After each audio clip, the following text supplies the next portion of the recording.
Well, a number of local organizations have teamed up to help middle school students with the dangers of unhealthy technology use. Aaron Stuvey has this report on digital wellness.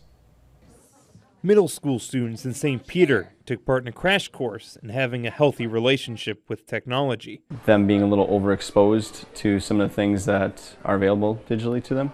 The project is a three-way partnership between Gustavus Adolphus College, Project for Teens, and the St. Peter School District. The day falls in line with the students' regular curriculum, as it's the third time the students have touched on the topic in their health class. Teachers at the school say that the hope for the day is for the students to be prepared to handle challenges that will only get more common as the digital age continues. The hope is that they can kind of self-assess a little bit and maybe practice a little healthier habits when it comes to their phone and digital use. The middle schoolers were mentored personally by high school students who are part of Project for Teens, an organization in which students teach other students about healthy habits and decision making.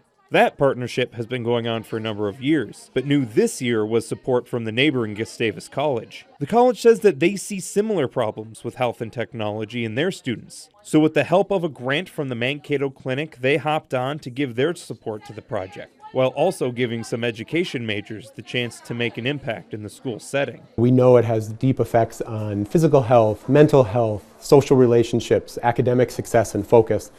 And so we know that all those components of their well-being are influenced by their phone and social media use.